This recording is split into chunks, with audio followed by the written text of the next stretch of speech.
Vous m'entendez bien, non? Bonsoir à vous toutes et à vous tous. Merci de votre présence.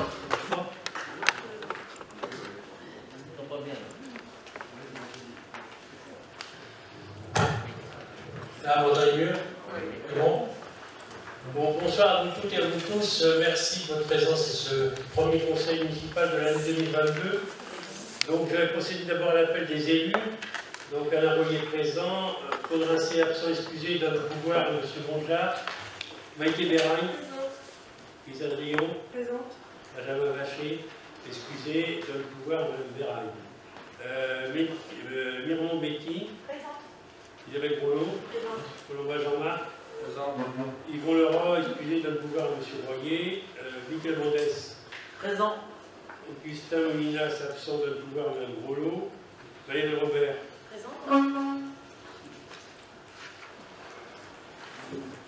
alors, Margot Bourriot, excusez, donne le pouvoir à Mme Mirmont.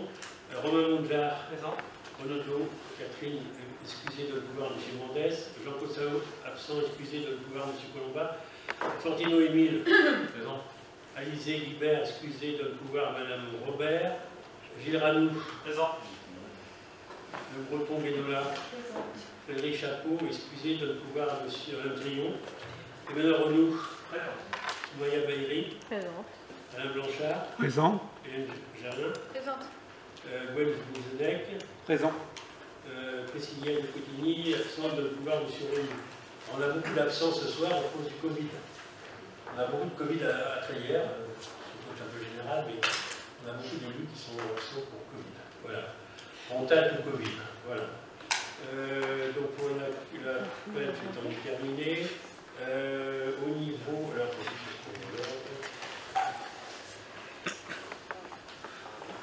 je voudrais désigner comme secrétaire de séance, je vous propose M. Mondès.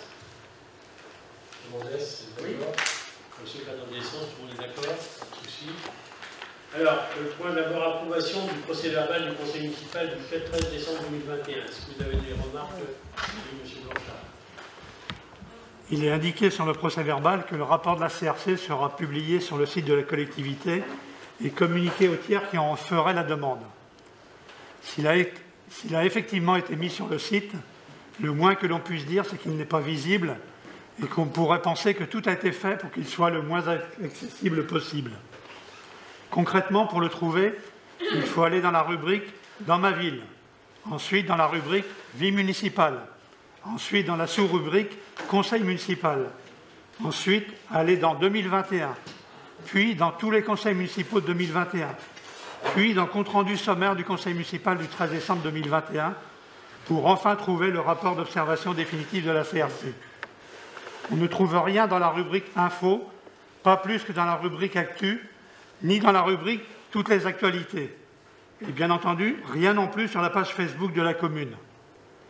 Vu l'importance du rapport de la CRC pour la commune et les Traliérains, il s'agit d'un fait marquant pour la fin de l'année 2021. Nous vous demandons de le rendre visible dès l'accès au site Internet en le mettant dans une de ces dernières rubriques « Info, Actu, Actualité ».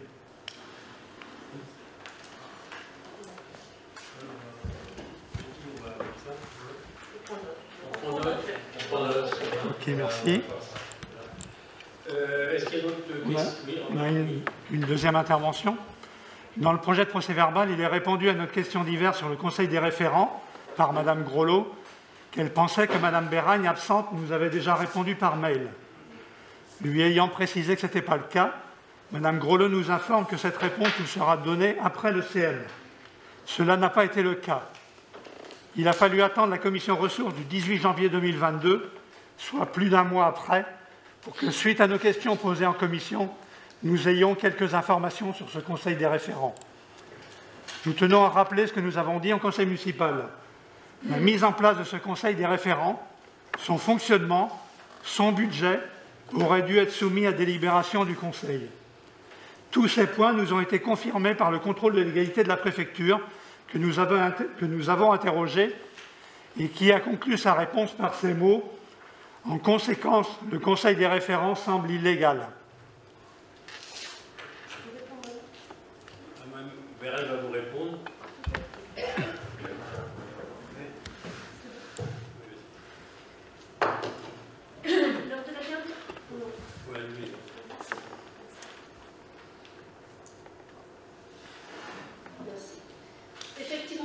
Blanchard, lors de la dernière séance du conseil municipal, nous avait interpellé au sujet des référents.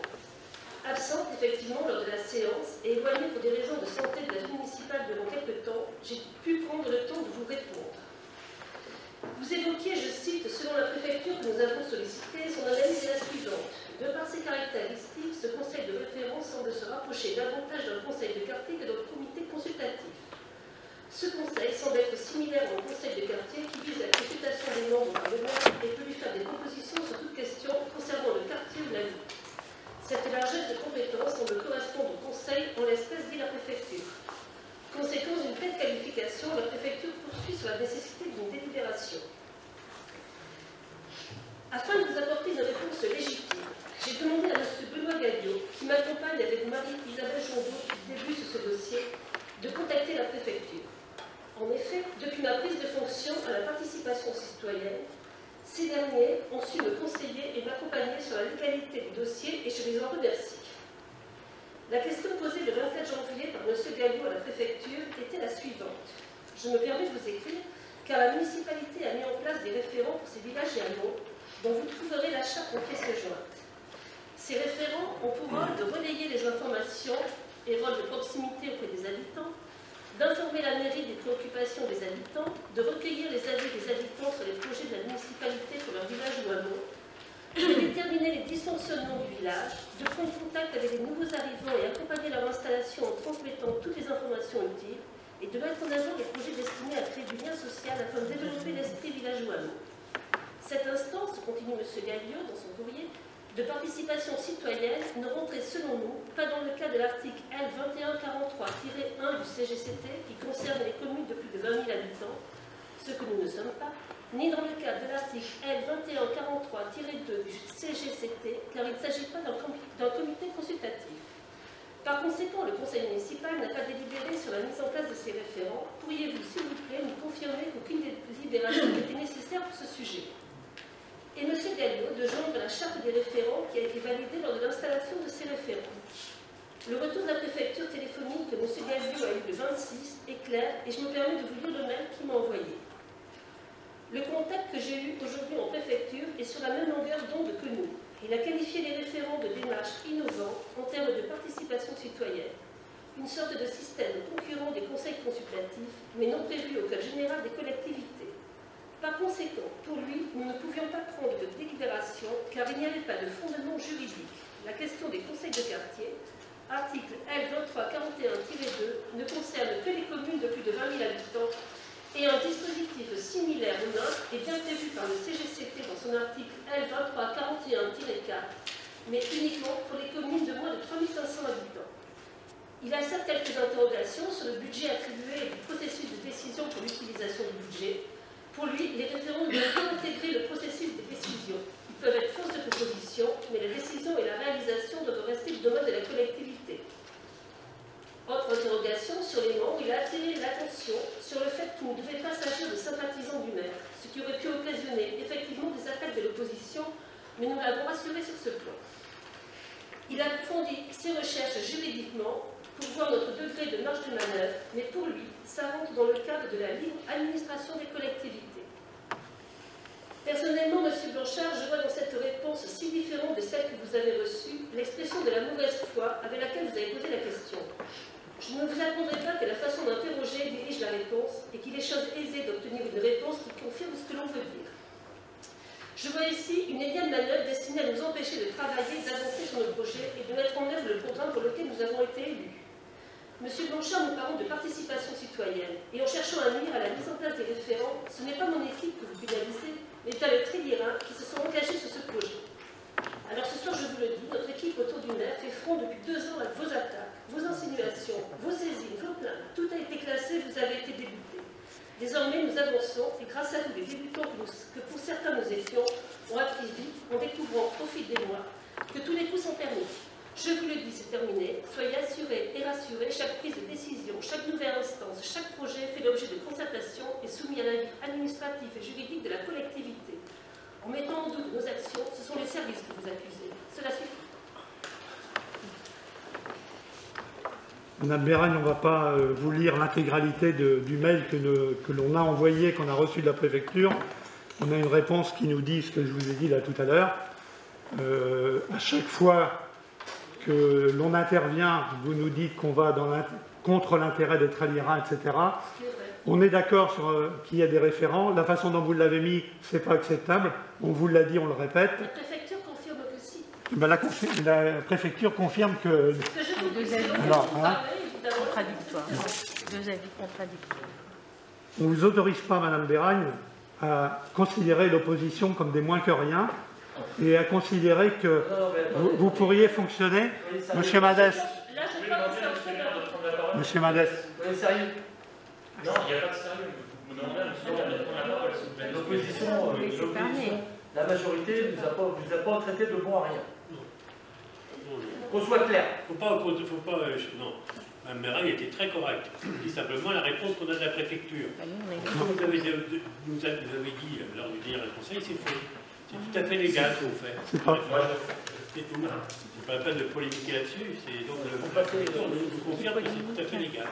Vous pouvez pas dire que la façon dont on a posé la question à la préfecture soit une façon d'avoir une réponse comme ça nous arrange.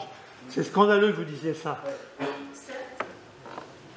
Le résultat est là, M. Blanchard. La préfecture nous donne raison. Moi, la ligne. Non, elle émet des doutes. Elle émet des doutes. Non, elle émet des doutes. Elle n'est pas du tout sur la montage, monsieur. Je propose d'être un petit peu plus constructif pour ce premier conseil municipal de l'année. Madame Béragne, soyons juste honnêtes entre nous 2 secondes. On a eu une réponse de la préfecture. Elle est ce qu'elle est. Les mots sont écrits noir sur blanc. Si vous ne l'avez pas déjà eu, on va vous envoyer la copie. Vous nous donnez une autre version, tant mieux, c'est dont acte. Peut-on échanger là-dessus? Ne considérez-vous pas qu'il est quand même embêtant d'avoir pour une même question 2 réponses différentes, surtout de la préfecture? On peut quand même en discuter sans commencer à se lancer des simili de noms d'oiseaux entre nous en ce début d'année. Il est clair que nous lançons des alertes régulièrement. Comme malheureusement vous l'avez dit et vous êtes trompé, rien n'a été débouté pour l'instant dans nos saisines. Ah non, absolument rien. Ni nos saisines, ni nos signalements. Mais c'est en cours. Mais par contre, sur ce sujet-là, on pourrait quand même échanger, savoir pourquoi la préfecture oralement vous donne une autre réponse que celle qu'elle nous a donnée par écrit. Le but est en effet, je suis d'accord avec vous, il y a un conseil des référents, il est clair qu'on ne l'aurait pas fait comme ça, mais en attendant, il est là, il faut le faire vivre, il faut servir l'intérêt des Tralirins, on peut quand même savoir ce qu'il est légal ou pas, parce que, et là, vous ne pourrez pas nous dire le contraire, on a régulièrement émis des alertes sur la façon dont vous délibérez, et nous avions raison, il a fallu refaire les délibérations, donc si ce conseil des référents, à l'avenir, a des embêtements à gérer dans son formalisme tel qu'il a été fait jusqu'à aujourd'hui, nous pouvons quand même prendre le soin de mettre les choses sur table. Donc, pouvez-vous nous envoyer l'email que donc M. Galliot a fait? Et je pense qu'on n'a rien contre les services, au contraire, vous avez démontré qu'ils font leur travail, et le comparer, et ensemble, contactons la préfecture pour savoir pourquoi il y a 2 réponses différentes sur une même question. Très bien, merci. Alors, est-ce qu'il y a d'autres remarques? Oui, non? Non. Donc on va passer au vote. Qui approuve? Qui s'abstient? Qui est contre? Merci. Alors après décision du maire du 19 novembre 2021 au 5 janvier 2022, alors ces décisions ont été présentées en commission ressources du 18 janvier 2022. Est-ce qu'il y a des remarques, des questions, des questionnements? Une question, monsieur le maire. Au sujet du véhicule pour le service vie locale, qui est l'engagement le plus important du mois, est-ce que vous pouvez nous préciser, ça n'a pas été demandé en commission, est-ce que vous pouvez nous préciser qui est concerné par l'utilisation de ce véhicule? Je crois que de mémoire, c'est la vie locale. Hein, oui, mais encore, vie locale, c'est dans le tableau, donc d'accord, mais ça sert à quoi concrètement? C'est pour les VACMES, c'est tout ça, je pense. Hein. C'est ça, hein. Donc c'est ça, c'est uniquement pour la vie locale, les placements des agents de la vie locale. Principalement les VACMES, les 2 VACMES qu'on a. Hein. Donc ce n'est pas pour l'animation, notamment avec les jeunes. Ah non. Ce n'est pas un combi 9 places alors. Non, pour les jeunes, il y a des minibus qu'on loue, on a un minibus municipal. Mais non, c'est pas du tout pour ça, c'est pour principalement les agents de la vie locale, principalement les VACMES, je pense. Voilà. Je souhaite poser une question subsidiaire. Et pourquoi n'a-t-il pas été fait une étude et des devis sur un achat, mais bon, c'est ce qui se fait beaucoup maintenant, c'est les locations de véhicules électriques. Quand on voit aujourd'hui la montée des prix pour les énergies fossiles, notamment les carburants, d'autant plus que là, vu le prix, je pense que c'est un véhicule d'occasion. Oui, Ouais. parce qu'ils font très peu de kilomètres en fin de compte par an. Ouais, justement. C'est pour ça qu'on a opté pour un véhicule d'occasion. On ne voyait pas l'utilité de un véhicule neuf compte tenu de si peu de kilomètres que ce véhicule parcourt tous les ans pour la commune. Ah, ça, donc voilà. Nous partageons, mais d'autant plus s'il fait très peu de kilomètres, le véhicule électrique est d'autant plus approprié. Donc voilà. Mais vous savez, monsieur Renaud, les véhicules électriques sont très très chers d'achat. Oui, mais comme je vous dis, il y a aujourd'hui des offres de leasing et de location de véhicules électriques, que ce soit pour les entreprises ou les collectivités, et c'est très intéressant, et notamment après en gestion des fluides dans l'année, ça, c'est plus un souci, il n'y a plus à regarder l'augmentation des carburants. Non, mais c'est pas le choix qu'on a fait, voilà, c'est tout. Hein, voilà, c'est le choix. On a été à l'économie, c'est-à-dire véhicule d'occasion, compte tenu de tout le kilométrage que ce véhicule parcourt tous les ans sur la commune. Voilà. Et on a fait la reprise, forcément, on a négocié la reprise de l'ancien qui était pratiquement HS à 1200 €, comme vous voyez sur le tableau. Donc voilà, est-ce que vous avez d'autres questions sur les questions du maire? Ok. Donc maintenant, on va passer à l'ordre du jour. Donc le 3.1, c'est commission d'appel d'offres. Isabelle Grolot. Le droit de la commande publique issu de la transposition de la directive européenne de 2014 réforme la commission d'appel d'offres, CAO, afin de permettre à chaque acheteur de se doter des règles les mieux à même de répondre aux caractéristiques qui lui sont propres à son environnement et à ses contraintes. Il aligne la composition de la CAO sur celle de la commission par l'article L1411-5 du Code général des collectivités territoriales, compétente en matière de délégation des services publics. L'article L1411-5-2 du Code général des collectivités territoriales prévoit que la commission est composée par l'autorité habilitée à signer le marché public ou son représentant et par 5 membres de l'Assemblée délibérante élus en son sein à la représentation proportionnelle au plus fort reste. Il est procédé selon les mêmes modalités à l'élection de suppléants en nombre égal à celui de membres titulaires. Par délibération numéro 2020-09-64 en date du 28 septembre 2020, le conseil municipal avait élu en titulaire Catherine Cazou, Claude Rincé, Maïté Béragne, Pascal Ladéon, Emmanuel Renaud, et en suppléant Florence Cabrezin, Jean-Marc Colomba, Isabelle Grolot, Thierry Giquel et Priscilla de Cotigny.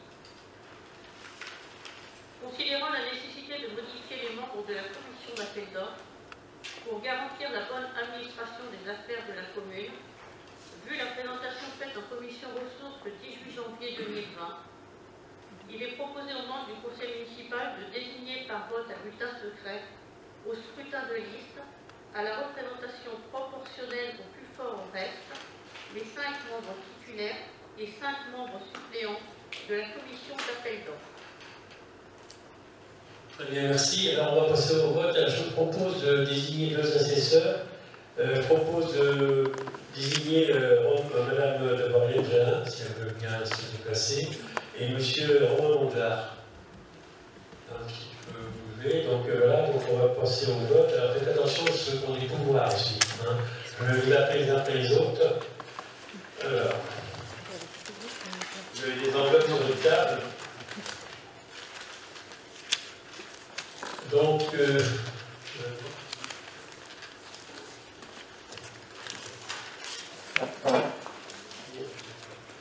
il y a 10 candidats, pardon, excusez-moi.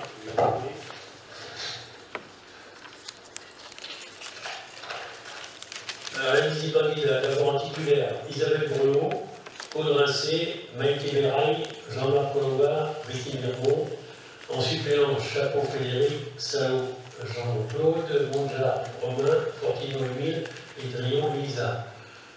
Pour l'opposition, titulaire Emmanuel Renaud, suppléant M. Bouzanec. Voilà. Donc je vais vous appeler les uns après les autres de pouvoir venir voter. Donc d'abord, Claude Rincé. Alors c'est pas Claude pour Claude Rincé. Voilà. Maïté Béraille.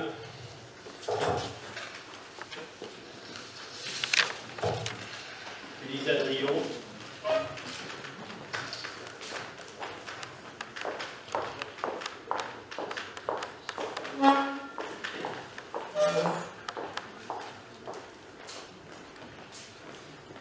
Maïté Béraille. Un bulletin seulement. Et puis Elisa Drion. Vacher Benjamin, c'est Maïté, tu en veux pour Benjamin. C'est ça, c'est là, c'est ça. Voilà, c'est un pouvoir pour Benjamin Vacher. Betty Guermont. Romain. Yvon Laura. Donc je vois Yvon Laura.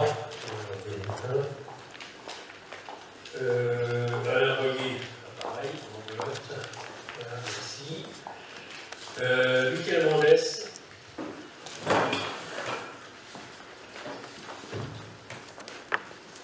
Jean-Marc Colombard. Isabelle Brelot. Isabelle va voter pour 2 personnes, toi-même, et puis Augustin Minas, avec le pouvoir. Donc 2 bulletins pour Isabelle Brelot.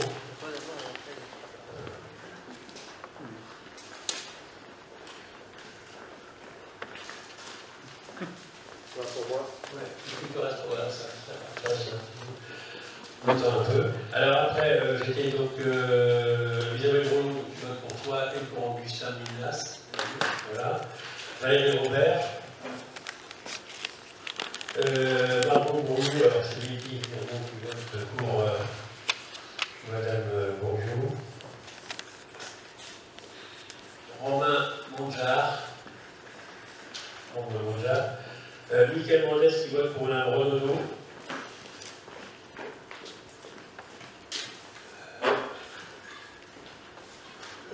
Jean-Marc Colombard qui vote pour Jean-Claude Salot. Émile Fortino. Valérie Robert qui va voter pour Alizé Guibert.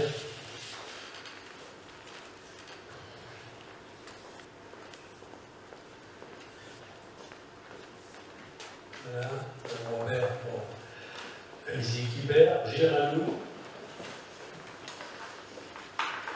Guénois Breton.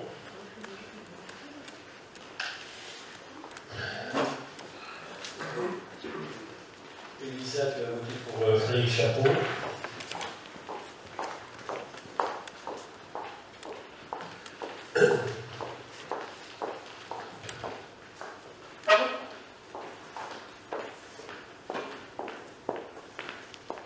Emmanuel Arnoux. Soumaya Baïri. Alain Blanchard.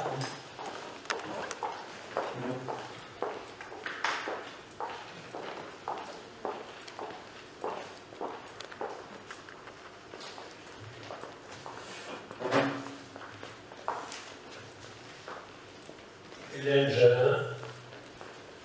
Gwen Bouzedek.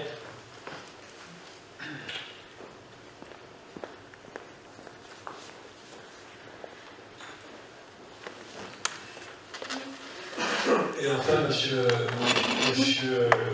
Renaud pour Mme Priscilla de Cotigny.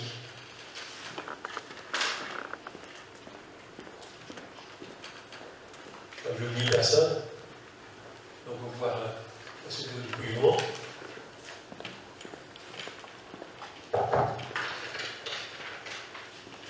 Vous comptez les enveloppes d'abord.